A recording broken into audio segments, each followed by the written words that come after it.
What's up guys, Robert Octo Bodies. Now this is my top 5 reasons why you're falling off the wagon with your diet. So number 1, you care what people think too much. Okay, and it's human nature. We've evolved in tribes and it's safety in numbers, that sort of thing. So it is ingrained in us. So if everyone else is eating pizza and drinking alcohol and you're sat there in the corner with a bottle of water and having to explain your life choices, it's going to be hard. But we're not in those times anymore. It's the modern era. There don't need to be safety in numbers. You can take pride in being your own person. You're an adult. You shouldn't have to justify your reasons to people. And say you're confident and you like to explain what you're doing, which is nothing wrong with that. If anyone says anything negative about that, then they're not worth knowing in the first place. If they're going against your goal, they should support you. So basically the solution for this one is get it out your head. You don't need to be like everyone else and be proud that you're not like everyone else. Don't be a sheep. Now the next one is pretty obvious to me, but there's so many different diets that you can fall into the trap. So the next one is you're on the wrong diet. If the main reason people cheat on their diet is probably because they're hungry and miserable and starving and they just end up breaking. So if you're on the wrong diet, you shouldn't be miserable and starving throughout it all. Unless you're getting to like single digit body fat percentage and stepping on stage as a bodybuilder, then you should be able to naturally cruise down to your body fat set point. So basically what you should weigh for your height and figure, etc., and gender, so many factors. So if you're on the wrong diet and you feel like you've tried every diet, then that's where you need some help. Admit you need the help. We wouldn't try fix his own car, do his own plumbing, put his own gutters on, cut his own hair. There's nothing wrong with asking for help. Get an online coach, a personal trainer, a friend that knows this, whatever it may be, and get on the right diet, because the right diet should not leave you miserable and starving. So if it is, and that's why you fail, if that's your reason for falling off the wagon, then ask for help. Now another reason why you might be falling off the wagon, and I think this is a big one as well that I've seen in my clients, is social pressures and social events. So what I mean by that is there might be a wedding coming up, there's a holiday, there's a stag do, there's your birthday, there's your grandma's fish's anniversary. There's always a reason. It's Friday, okay? You need to get in your head that there's always going to be social events, and also get in your head that you do not have to sacrifice anything at these social events. The point of the social events is for loved ones and friends to get together and enjoy each other's company. You might be celebrating somebody's life, you might be celebrating somebody's birthday, somebody's wedding, whatever it may be. You can still celebrate that and still be your own person and follow your own dietary needs. You are the only one putting food or drink, whatever liquid it may be, in your mouth. No one is pinning you down and forcing you to have anything, okay? You can still enjoy these social events. So the solution to that one is just getting in your head that you don't have to not go, and you don't have to also do what everyone else is doing to be able to go. If you want to stick to your guns and get the results, then that's exactly what you'll do. So because they're so common, social events, it is very hard to moderate. So you could say, oh, well, I've got a holiday in 6 months, I'm going to do what I want on that day. Some people can do that and then get right back on the wagon after that. That's absolutely fine. But just get in your head that these social events, week after week, there's always something coming up. So if you're waiting for when you've got a big period of time without anything, you're going to be waiting a long time. And by the time you decide to make a decision and a change, you might be 2 stone heavier. Okay, so the time is now. This is a big one, controversial, might ruffle a few feathers. You fall off the wagon because you cannot leave the sesh life behind, which you started when you were 18, if not before, okay? There's people I went to school with that if I get in touch with, or sadly, we might meet at a funeral when we haven't seen each other in 15 plus years, and they're barely recognisable. And there's one reason for that, and that's because they've just continued the lifestyle that they were doing.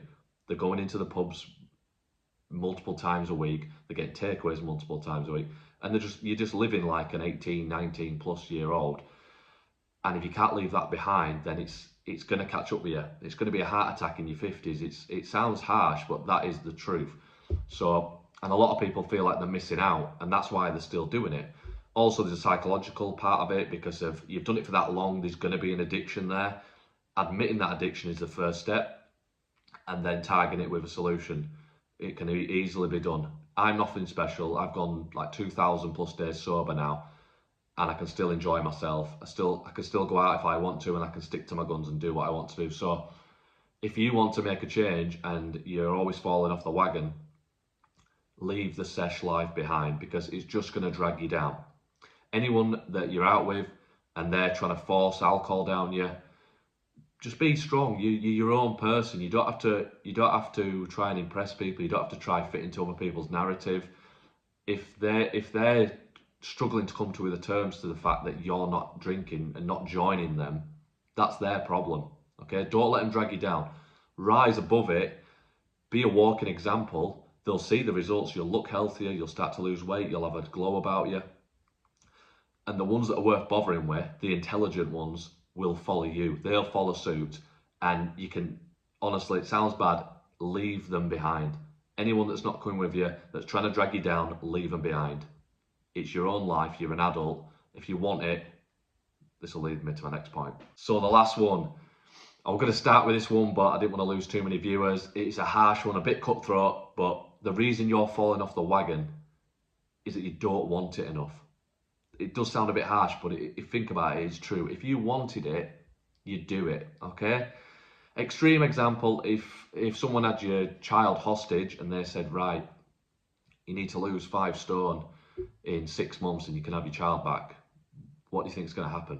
It doesn't have to be that extreme, but we're very, very powerful. The mind is so powerful. Physically, we can accomplish more than we think. Okay, sounds a bit deep, but if you did really want it, you'd do it, and you won't be strayed by, oh, well, I ended up going out for a drink because Jeff asked me on whatever it may be. Oh, I ended up getting a pizza because everyone else was, and you're just knocking yourself back. If you wanted it enough, those little moments of mouth pleasure for a few minutes wouldn't be worth it. Your why needs to be higher than these crap ultra processed food and alcohol. And it's totally fine if you're not in the place ready to commit fully to a diet and a long lifelong change stretch of being healthy for the rest of your life, basically. That's absolutely fine, but just admit that to yourself. And 9 times out of 10, if you're thinking along this way, if it were me, I'd be like, well, now I'm aware of it, I'm not going to be beaten by it. No, I do want it enough. I do. Yeah, you're right. That pizza and alcohol and whatever it may be doesn't come ahead of my goals, my health, my physique, the vanity goals. We all want to look good naked. Okay, so your want needs to be high enough. And if you need to think of extreme things to do with your children or your pets or whatever it may be, your family members, your parents, stuff comes in my head when I'm on like a leg press in the gym and I'm dying and I know there's one more. I'll imagine my spouse has come in with my kids and my children are watching me. I can't fail this weight in front of them, okay? And I can't fail this diet. So if you get that in your head and have a bit of a hypnotherapy type, what's the word? Just a bit of psychological power to see you through those sticking points when you do get hungry, because it's going to happen as you're getting leaner. It can be so powerful, okay? So your want has to be high. So I hope this helped, guys. As I always say, if I can get through to just one person and this caused them to change their life, that's so powerful to me, and it makes me think that it's worth making a video. Okay, I don't have to take time out of my day to do this. Just hopefully it's worth doing. And any questions at all, if you want to message me privately, that's absolutely fine as well. Then do that, or drop them in the comments. Tag your friend if you want to. If you know that a friend's suffering and you're suffering and you're a bit down and you're overweight, but you feel like you've tried everything, then tag them. Start a plan together. Okay. If you want to go into more detail of personalised online coaching, then I'm your man. Robot Optimal Bodies signing out.